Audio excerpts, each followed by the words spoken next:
اللہ رب العزت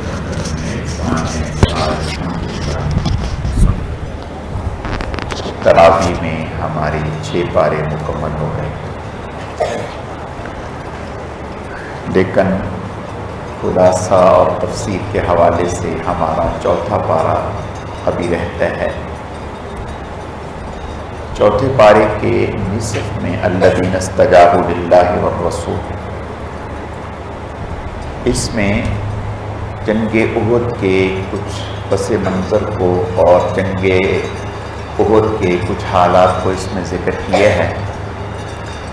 جنگ احد میں جب صحابہ کرام رضوان اللہ علیہم اجمعین زخمی ہو گئے اور بہت سارے صحابہ کرام رضوان اللہ علیہم اجمعین شہید ہو گئے، تو ایسے میں جو مشرک تھے تو وہ جنگ احد کو بغیر کسی انجام تک پہنچائے چھوڑ کے چلے گئے۔ جب مدینہ سے باہر پہنچے تو ان کے ذہن میں یہ خیال آیا کہ ہم نے اس کو ادھورا ہی چھوڑ دیا، اچھا ہوتا کہ ہم اور ان کا پیچھا کرتے، کچھ لوگوں کو گرفتار کر لیتے۔ پھر ذہن میں ان کی یہ بات آئی کہ ہمیں دوبارہ سے واپس جانا چاہیے، اور ادھر انہوں نے یہ کیا کہ کچھ تجارتی قافلے آ رہے تھے مدینہ،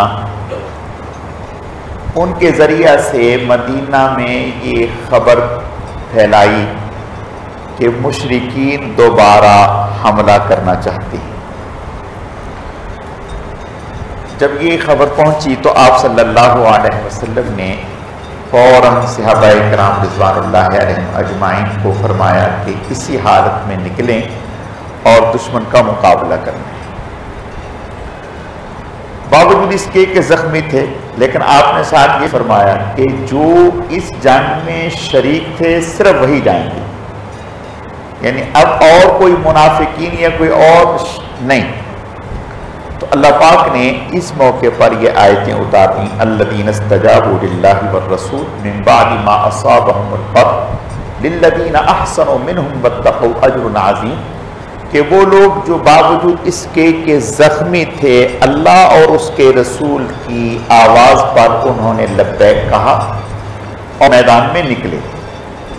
جب ادھر صحابہ کرام رضوان اللہ علیہم اجمعین اور آپ صلی اللہ علیہ وسلم یہ خبر سن کر کے جو مشرکین نے پھیلائی تھی، صحابہ کرام رضوان اللہ علیہم اجمعین کوئی خوف زدہ نہیں ہوئے، فزادہم ایمانا، ان کے ایمانوں میں اور زیادہ ترقی ہو گئی، زیادتی ہو گئی۔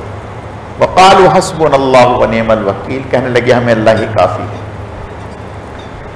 یہ خبر سن کر کے کہ مسلمان حملے کے لیے دوبارہ سے نکل پڑے، اللہ نے ان مشرکین کے ایسے حوصلے پست کیے، وہ وہیں سے مکہ بھاگ گئے، ان کی ہمت نہیں ہوئی دوبارہ آنے۔ اگلی آیات میں ایک یہودی نے اللہ تعالیٰ سے متعلق کہا کہ تمہارے اللہ فقیر ہیں۔ جب یہ بات اس نے کہی گستاخانہ، حضرت ابوبکر صدیق رضی اللہ تعالیٰ عنہ نے اسے تھپڑ مارا۔ اب وہ شکایت لے کر کے حضور صلی اللہ علیہ وسلم کے پاس آئے۔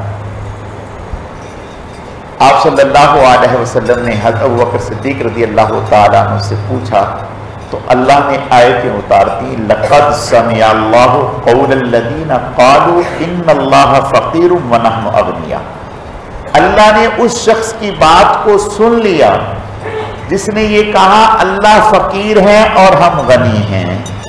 سنکتب ما قالوا وقتلهم الانبیاء، اللہ فرماتے ہیں کہ ان قریب انہوں نے یہ باتیں کہی ہیں اور نبیوں کو ناحق قتل کرنے کے در پہ رہتے ہیں، اس کا بدلہ انہیں دیا جائے گا۔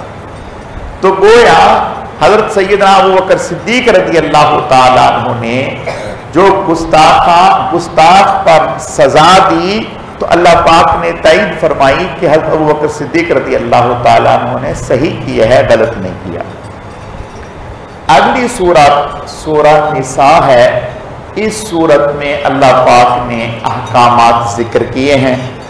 اس میں بیویوں سے متعلق احکام ہیں، یتیموں سے متعلق احکام ہیں، وراثت سے متعلق احکامات ہیں۔ تو یہ اللہ پاک نے احکامات دیے، لیکن اس سورت کو اللہ پاک نے جو شروع فرمایا وہ یوں فرمایا، یا ایھا الناس اتقوا ربکم الذی خلقکم، اے لوگو تقوی اختیار کرو، ڈرو اپنے رب سے جس نے تمہیں پیدا کیا۔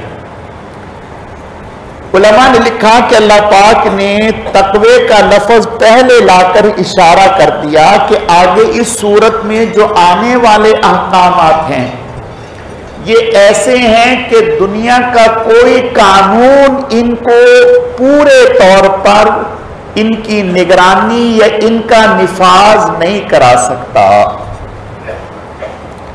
یہ قانون اور اس کا حق ادا کرنا یہ اسی صورت میں ممکن ہوگا جب خوف خدا ہوگا، تقوی دلوں میں ہوگا، تو پھر یہ جو آنے والے حقوق ہیں یہ ان حقوق کا لحاظ ہوگا۔ ان حقوق میں سب سے پہلے فرمایا وَآتُوا الْيَتَامَى، یتیموں کا حق۔ عرب میں اس وقت یہ دستور تھا کہ اگر کسی شخص کا انتقال ہوتا تو کوئی قریب دور کا رشتہ دار پاس آ کر کے اسے کہتا کہ تیرے بیٹوں کا بچوں کا وارث میں بنوں گا۔ وارث تو بن جاتا، لیکن پھر یتیم کے ساتھ زیادتی کرتا، اس کے مال میں غصب کرتا، اچھا مال اپنے مال میں شامل کر لیتا، اور جو کچھ ہو سکتا ہے اس کے ساتھ زیادتی کرتا۔ تو اللہ پاک نے آیتیں اتار دی، ان الذین یأکلون اموال الیتامی ظلما انما یأکلون فی بطونہم نارا، جو یتیموں کا مال ناحق کھاتا ہے وہ اپنے پیٹ میں آگ داخل کر رہا ہے۔ اور ساتھ ہی فرمایا وَلَا تَتَبَدَّلُوا الْخَبِيثَ بِالطَّيِّبِ، ایسا بھی نہ کرو کہ یتیموں کا اچھا مال خود لے لو اور ہلکا مال گنتی پوری کرنے کے لیے ان کے شامل رکھ دو، ایسا نہ کرو، اللہ تعالیٰ نیتوں کو جانتے ہیں۔ اب جب یہ آیتیں اتریں تو صحابہ کرام رضوان اللہ علیہم اجمعین، بہت سارے صحابہ کرام ایسے تھے جن کی کفالت میں یتیم لوگ تھے، بچے تھے۔ اب انہوں نے یہ کیا کہ جب وہ کھانا بناتے تو یتیموں کا الگ بناتے، اپنا الگ بناتے۔ اب کیا ہوتا کہ بچ جاتا، پھر ضائع ہوتا، مشقت بھی زیادہ، اپنا بھی بنا رہے ہیں یتیموں کا بھی بنا رہے ہیں۔ تو انہوں نے حضور صلی اللہ علیہ وسلم سے درخواست کیا، رسول اللہ صلی اللہ علیہ وسلم، ایک تو یہ ہے کہ ان کا بچ جاتا ہے اور دوسرا مشقت بھی زیادہ ہوتی ہے، ہم دو جگہ ہنڈیاں بناتے ہیں، دو جگہ روٹیاں بناتے ہیں۔ تو اللہ پاک نے آیتیں اتار دی کہ ہاں یتیموں کا مال اپنے مال میں کھانے پکانے کی حد تک تو تم شامل کر سکتے ہو، لیکن اس کا لحاظ رکھو کہ تمہارا یتیموں پر خرچ ہو جائے، یتیموں کا مال تمہارے پیٹوں میں نہ جائے۔ اور اگر تم کوئی ایسی اس میں آگے پیچھے کرو گے تو یاد رکھو بندوں سے تو چھپ جاؤ گے لیکن اللہ تعالیٰ کے علم میں ہے۔ اگلی آیات میں اللہ پاک نے وَإِنْ خِفْتُمْ، اگلی آیات میں ازواج سے متعلق، شادیوں سے متعلق اللہ پاک نے ذکر فرمایا۔ اسلام سے پہلے اور اسلام کے علاوہ کسی دین میں بھی تعدد ازواج پر کوئی قدغن نہیں۔ 100 بیوی کر لی، 50 سے شادی کر لی، 60 سے شادی کر لی، 10 سے شادی کر لی، کچھ نہیں، جتنا دل چاہے کر لے۔ ہوتا کیا کہ شوق میں کر لی جاتی، اس کے بعد ان کے حقوق ادا نہ ہوتے، کسی ایک کی طرف میلان ہوتا اور باقیوں کو نظر انداز کر دیا جاتا۔ تو شریعت مطہرہ نے اس کے اوپر پابندی لگا. شریعت مطہرہ نے اجازت دی کہ ایک وقت میں ایک آدمی 4 نکاح کر سکتا ہے، شریعت اس کو حق دیتی ہے. لیکن شریعت یہ کہتی ہے کہ ایسا شخص کر سکتا ہے جو 2 کرے یا 3 کرے یا 4 کرے، ان میں انصاف کر سکے، برابری کر سکے، ہر اعتبار سے ان میں برابری کر سکے، ان کو الگ رہائش دے سکے، ان کے اخراجات برداشت کر سکے. اگر ایسا نہیں کر سکتا تو پھر شریعت مطہرہ اس کو اس بات کی اجازت نہیں دیتی. حضور صلی اللہ علیہ وسلم کے زمانے میں ایک صحابی، ان کی 10 بیویاں تھیں، اسلام قبول کیا اور آپ سے فرمایا یا رسول اللہ میرے نکاح میں تو 10 ہیں. آپ نے فرمایا 4 کو رکھ سکتے ہو، باقیوں کو طلاق دینا ہوگی. چنانچہ 4 کو رکھے. ایک کے نکاح میں 8 تھی، ان سے بھی فرمایا کہ 4 کو رکھ سکتے ہیں، باقیوں کو طلاق دی. صرف آپ صلی اللہ علیہ وسلم کے لیے اللہ پاک نے 11 بیویوں کی اجازت مرحمت فرمائی. اب آپ صلی اللہ علیہ وسلم کے لیے 11 بیویوں کی اجازت کیوں اللہ نے رکھی؟ حدیث شریف میں آتا ہے کہ ایک جنتی میں دنیا کے 60 لوگوں کی اللہ نے طاقت رکھی ہے، ایک جنتی میں. اور اللہ کے نبی میں 400 جنتیوں کی طاقت ہوتی ہے. اللہ کے نبی میں 400 جنتیوں کی طاقت ہوتی ہے.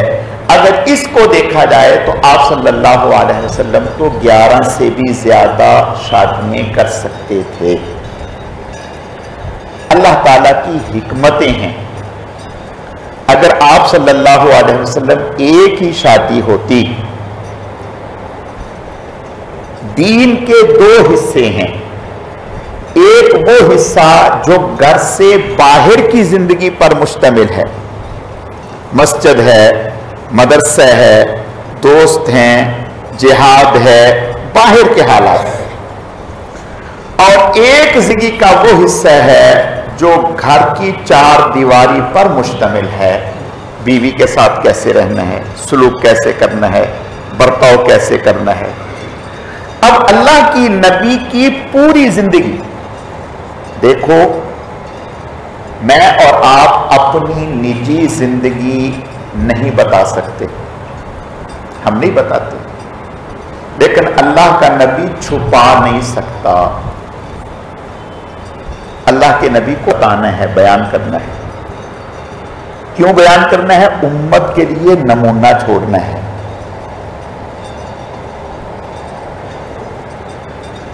مثال عرض کرتا ہوں سمجھانے کے لیے. آپ صلی اللہ علیہ وسلم کی زوجہ محترمہ میں سے ایک زوجہ فرمانے لگی کہ آپ صلی اللہ علیہ وسلم روزے کی حالت میں وضو کر کے مسجد میں جانے سے پہلے مجھ سے بوسو کنار ہوتے اور پھر مسجد میں جاتے. کبھی کبھار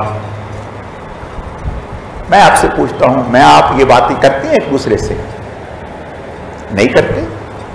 کتنی باتیں ایک دوسرے سے آپ کر لیتے ہیں، ایسی پرسنلی باتیں کرتے ہیں. لیکن اللہ کے نبی کا یہ عمل اگر نہ بیان ہوتا تو میں اور آپ آج کیسے زندگی گزارتے؟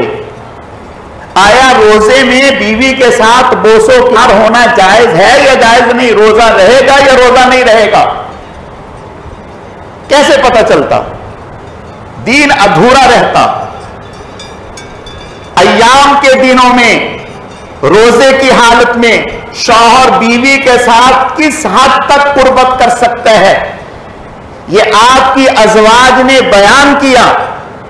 اللہ کا حکم تھا آپ صلی اللہ علیہ وسلم کو، آپ صلی اللہ علیہ وسلم کی ازواج نے بتلایا. میرے اور آپ کے لیے آج نمونہ ہے. اگر نہ بتایا ہوتا تو میں اور آپ زندگی گزار کے دکھاتے کہ کیسے زندگی گزرتی ہے. پتہ ہی نہیں تھا کہ کیا کیا چیزیں روزے کی حالت میں جائز ہیں، کیا کیا چیزیں روزے کی حالت میں جائز نہیں ہیں. میرا اور آپ کا دین اسلام ادھورا رہتا، ناقص رہتا، کامل اور مکمل نہ ہوتا.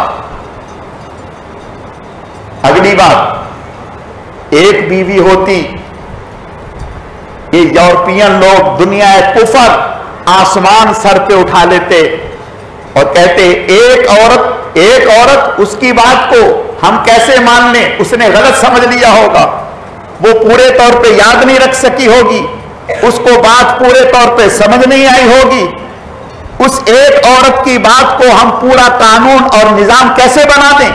تمہارا دین تو یہ کہتے ہیں کہ ایک مرد کی گواہی کے بدلے میں 2 عورتوں کی گواہی ہو تو اعتبار ہوتا ہے، جہاں 2 عورتوں کی گواہی، یہاں آدھا دین آپ کی نبی کی ایک ہی بیوی امت کو بیان کر رہی ہے اور امت آنکھیں بند کر کے اس پر عمل کر رہی ہے، یہ کیسا دین ہے؟ بات سمجھ میں آ رہی ہے؟ اللہ تعالی حکیم ہیں، علیم ہیں۔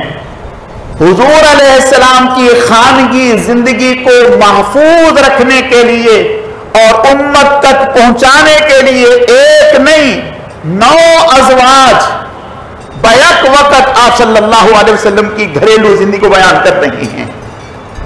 ایک کے بتانے میں غلطی ہو سکتی ہے، 2 کے بتانے میں غلطی ہو سکتی ہے، 3 کے بتانے میں غلطی ہو سکتی ہے، ایک جماعت جو ہے وہ غلط نہیں ہو سکتی۔ آپ صلی اللہ علیہ وسلم شادی ایک ہی کرتے، 2 3 4 نہ کرتے۔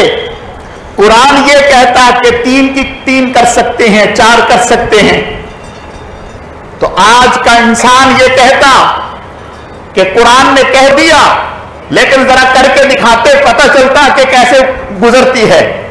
اللہ کے نبی صلی اللہ علیہ وسلم نے جو قرآن نے فرمایا وہ کر کے دکھایا۔ آپ صلی اللہ علیہ وسلم نے ایک ساتھ 9 ازواج رکھ کے دکھائیں اور ان میں انصاف کر کے دکھایا، ایسا انصاف کہ دنیا حیران ہے۔ یاد رکھیں، ہر ایک کو مطمئن کرنا آسان ہے، بیوی کو مطمئن کرنا آسان نہیں ہے، بیوی راضی نہیں ہوتی، لیکن قربان جائیں جناب رسول اللہ صلی اللہ علیہ وسلم صلی اللہ علیہ وسلم کی تعریف کرتی ہوئی نظر آتی ہے۔ آپ صلی اللہ علیہ وسلم تو آپ ہیں، آپ کے غلاموں کے غلام حکیم الامت مولانا اشرف الصف تھانوی رحمت اللہ علیہ، خانقاہ میں ترازو رکھا ہوتا تھا، جو چیز بھی آتی برابر 2 گھروں میں، حضرت کی 2 شادیاں تھیں، 2 چیز بھی آتی برابر 2 گھروں میں جاتی۔ خربوزہ آ گیا تو حضرت نے 2 خربوزے آئے، آدھے کو کاٹا، آدھا اس کا آدھا اس کا، ادھر آدھا اس کا۔ کسی نے کہا حضرت کن چکروں میں پڑے ہیں، ایک ادھر بھیج دیتے ایک ادھر بھیج دیتے۔ فرمایا ہو سکتا ہے ایک میٹھا ہو ایک پھیکا ہو۔ وہ پھر کہیں گی ادھر جو ہے سونگ کے بھیج دیا میٹھے والا، ادھر ایسے ہی بھیج دیا پھیکا والا، تو جو میرے بس میں تھا وہ کر دیا، آدھا اس کا آدھا اس کا۔ عرض کرنے کا مقصد صرف اتنا ہے کہ کافر دشمن تو اعتراض کرتا ہی ہے، لیکن آج دنیا کفر یہ بات لکھنے پر مجبور ہو گئی کہ اسلام نے جو 4 بیویوں کا حکم دیا ہے اس سے اچھا نظام کوئی نہیں۔ جب ایک شخص 4 بیویاں کرے گا تو زنا کم ہوگا، ناجائز تعلقات کم ہوں گے۔ آج دیکھ لیں کتنی بچیاں ہیں جن کی 6 مہینے کے بعد بیوہ ہو گئیں، سال کے بعد بیوہ ہو گئیں، مطلقہ ہو گئیں، اب ان کے نکاح نہیں ہو رہے، کنواریوں کے رشتے نہیں ہوتے، ان کے ساتھ کون کرے گا؟ تو میرے عزیزو، دین اسلام کا یہ قانون آج تو انگریز لکھ رہے ہیں، حضور صلی اللہ علیہ وسلم کے اس قانون کو وہ کہہ رہے ہیں کہ یہ بہت اچھا قانون ہے۔ اگر امت میں وہ اپنے ملک کے حوالے سے بتا رہے ہیں، انگریز لکھ رہے ہیں کہ اگر اپنے ملک میں نوجوان نسلوں کو قابو کرنا ہے تو یہ قانون پاس کرنا ہوگا کہ ایک شخص زیادہ شادیاں کرے۔ ان کے ہاں شادی ایک، ناجائز تعلقات جتنے مرضی، لیکن دین اسلام اس کی مذمت کرتا ہے۔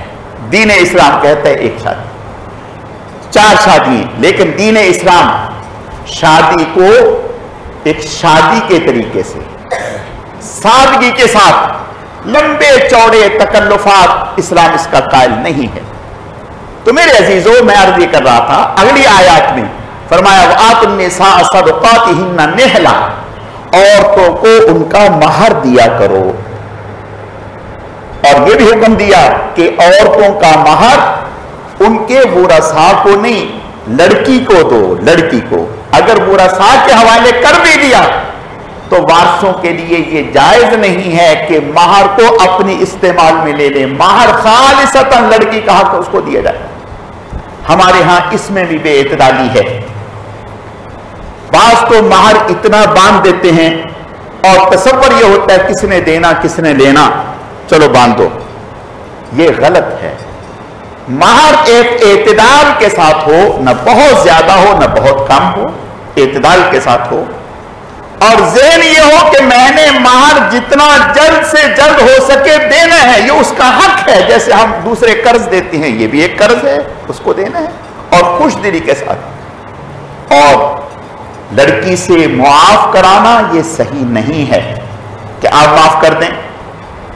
فلاں بھابھی نے معاف کر دیا تھا، فلاں نے معاف کر دیا تھا. آپ اگر اس نے زبان سے کہہ بھی دیا کہ میں نے معاف کر دیا تو یاد رکھیں اس کہنے کا کوئی اعتبار نہیں، وہ معاف نہیں ہوا.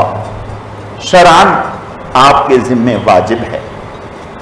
اگلی آیات میں اللہ پاک نے وراثت کے احکامات کو بیان کیا ہے. اسلام سے پہلے عورت کو وراثت نہیں ملتی تھی. آج بھی بہت سارے خاندانوں میں بہت سارے قبیلوں میں لڑکی کو کہاں وراثت دیتے ہیں؟ دیتے ہی نہیں وراثت. اسی طرح عرب میں عورت کو وراثت نہیں دی جاتی تھی، بچے کو وراثت نہیں دی جاتی تھی. کہا جاتا تھا کہ وراثت صرف اس نوجوان کا حق ہے جو لڑنے کے قابل ہے. تو اللہ پاک نے پورا ایک رکوع وراثت کے حوالے سے احکامات کا اتار دیا، جس میں بیٹی کی وراثت کا ذکر کیا، بہن کی وراثت کا ذکر کیا، بیوی کی وراثت کا ذکر کیا، والدہ کے حصے کا ذکر کیا. تمام کی تفصیل کو اللہ نے بیان کر دیا.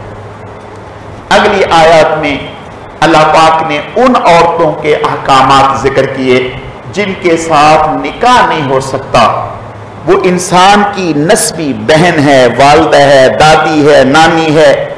اسی طرح وہ رشتے جو دودھ ساتھ پینے کی وجہ سے اس کو حرمت رضاعت کہتے ہیں کہ دودھ کی وجہ سے کسی خاتون کا دودھ پی لیا، اب جس کا دودھ پیے ہے اس کی بیٹیاں اس کی بہنیں بن گئی، ان کے ساتھ ان کا رشتہ نہیں ہو سکتا. ایسے ہی حرمت مصاہرت، یعنی اگر کسی جگہ نکاح کیا ہے، جس لڑکی سے نکاح کیا ہے، اب اس لڑکی کی والدہ اس کے لیے حرام ہو گئی، ساس کے ساتھ نکاح. یہ اللہ پاک نے احکامات بیان کیے. اور ساتھ ہی یہ بھی اللہ نے بیان کیا دور جاہلیت میں دو بہنیں ایک شخص کے نکاح میں ہوتی تھی. اللہ پاک نے اس کو منع فرما دیا کہ دو بہنیں ایک شخص کے نکاح میں نہیں ہو سکتی. دو بہنیں تو دور کی بات ہے، آپس میں ایسی محرم رشتہ دار، خالہ اور اس کی بھانجی، یہ آپس میں اکٹھے ایک شخص کے نکاح میں نہیں ہو سکتے. پھپھی بھتیجی ایک شخص کے نکاح میں نہیں ہو سکتی. یہ اللہ پاک نے احکامات بیان کیے. اگلی آیات میں اللہ پاک نے مردوں کی عظمت کو ذکر کیا. الرجال قوامون علی النساء، کہ اللہ پاک نے مردوں کو عورتوں پر زندگی کی گاڑی چلانے کے لیے فوقیت دی ہے، اہمیت دی ہے. لیکن یاد رکھیں اس کو ایسے ہی سمجھیں، قرآن نے ایسے ہی ذکر کیا ہے کہ جیسے ہمارے جسم میں ہمارے سر کی اہمیت ہے، آنکھوں کی اہمیت ہے، زبان کی، کانوں کی اہمیت ہے، ہمارا سر باقی جسم کی مانت زیادہ اہمیت کا حامل ہے.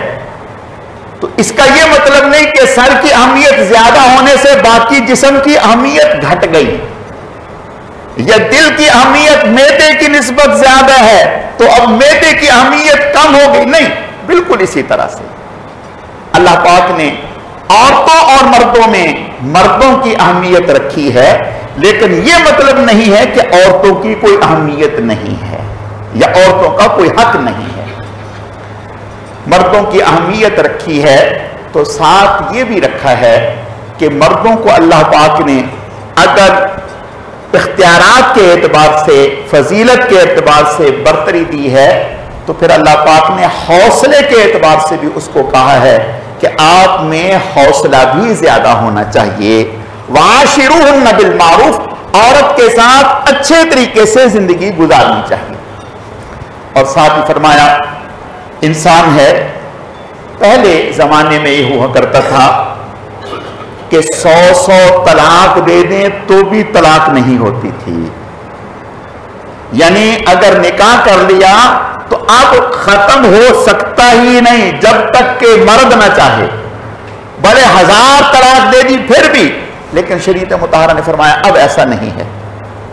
اگر میاں بیوی کا نکاح ہو گیا لیکن زندگی اچھی نہیں گزر رہی تو فرمایا ان کو آپس میں سمجھایا جائے، عزیز و اقارب بیٹھ جائیں اور بیٹھ کے ان کو سمجھائیں۔ اگر پھر بھی معاملہ اچھا نہیں ہو رہا تو پھر شریعت مطہرہ نے ایک طلاق کا قانون وضع کر دیا اور طلاق کے ذریعے سے فرمایا کہ علیحدہ۔ اور اگر ایسا ہے کہ نکاح ہو گیا، صحابہ کرام میں ایسا ہوا، ایک صحابیہ ان کا نام جمیلہ ہے، جمیلہ، ان کا ایک صحابی سے نکاح ہو گیا، آ کر کے حضور صلی اللہ علیہ وسلم سے کہنے لگی یا رسول اللہ صلی اللہ علیہ وسلم مجھے ان سے کوئی شکایت نہیں، ان کی نیکی میں، تقوی میں کسی اعتبار سے کوئی کمی نہیں، لیکن میری طبیعت ان سے میل نہیں کھاتی، میری طبیعت ان سے میل نہیں کھاتی، میں ان کے ساتھ زندگی نہیں گزار سکتی۔ آپ نے فرمایا ٹھیک ہے کھلا لے لو، اور جو مہر میں انہوں نے آپ کو ایک باغ دیا ہے وہ واپس کر دو۔ میں نے کہا یا رسول اللہ میں اس کے لیے تیار ہوں۔ چنانچہ اس خاتون نے مہر میں جو اس کو ایک باغ ملا تھا بہت قیمتی، انہوں نے وہ واپس کر دیا خوش دلی سے اور علیحدگی اختیار کر لی، کوئی مذائقہ نہیں۔ تو شریعت مطہرہ نے یہ لڑکی کو حق دیا، اگر وہ نئی مناسبت سمجھتی کہ نہیں پیدا ہو رہی، ہماری زندگی نہیں اچھی گزر رہی تو اس کو حق حاصل ہے۔ اسی طرح مرد کو حق حاصل ہے کہ اگر وہ سمجھتے ہیں کہ بیوی کے ساتھ میرا اچھا نبھا نہیں ہو سکتا تو اس کو شریعت نے حق دیا ہے، لیکن اتنا ضرور ہے اس حق کو استعمال کرنے میں جذباتیت کا مظاہرہ نہیں کرنا چاہیے، اپنے بڑوں کو بیچ میں ڈالنا چاہیے اور معاملے کو ٹھنڈا کر کے حل کرنا چاہیے۔ شریعت مطہرہ نے طلاق کا جو قانون دیا ہے اگر آپ اس کو پڑھیں گے تو ایسے نہیں، شریعت مطہرہ کہتی ہے کہ طلاق کس طرح سے دینی ہے، کیسے دینی ہے، اس کا شریعت مطہرہ نے ایک قانون بنا دیا، ایسا قانون بنایا ہے کہ انسان سمجھ سوچ کے ساتھ غصے میں نہیں ٹھنڈے طریقے سے فیصلہ کرے کہ آیا میں کیا کرنا چاہتا ہوں۔ بالکل اسی طرح سے خلا کا معاملہ ہے، ہمارے ہاں اللہ تعالیٰ معاف فرمائے خلا اور طلاق کا بہت زیادہ ہے، ہمارے مدارس میں جو زیادہ تر مسائل آتے ہیں وہ طلاق اور خلا کے مسائل آتے ہیں، اور خلا کے مسائل بھی یک طرفہ آتے ہیں کہ شوہر کو پتہ بھی نہیں یا شوہر طلاق دینے کے لیے تیار نہیں، خلا دینے کے لیے تیار نہیں، وہ خلا پر سائن کرنے کے لیے تیار کیے ہی نہیں، اس کو خبر ہی نہیں، یک طرفہ جو ہے پیشیاں ہوتی رہیں اور خلا دے دیا۔ یاد رکھیں ایسا خلا صحیح نہیں ہے، اس خلے پر اگر کسی لڑکی نے آگے نکاح کیا تو وہ نکاح صحیح نہیں ہے، یہ یاد رکھیں۔ ہمارے ایک دوست ہیں، ان کے ساتھ اس طرح کا مسئلہ پیش آیا، کسی لڑکی سے نکاح کر رہے تھے، وہ خلا یافتہ تھی، جب خلا یافتہ تھی تو ایسے ہی ذکر ہوا، میں نے کہا کہ بھئی خلا یافتہ تو ہیں، پہلے آپ ذرا اس مسئلے کی تحقیق کریں۔ انہوں نے جب تحقیق کی تو پتہ چلا کہ ایسے ہی مسئلہ ہے، چنانچہ اس شوہر کو بلایا، اس نے کہا نہ میں نے سین کیے تھے نہ میں کروں گا، میں تو نہیں اس کو خلا دینا چاہ رہا۔ اب مسئلہ آ گیا، وہ کہہ رہے ہم رہنا نہیں چاہ رہے، نتیجتاً دارالعلوم میں مفتیوں کا ایک پورا بینچ بیٹھا، اس لڑکے کو بلایا اور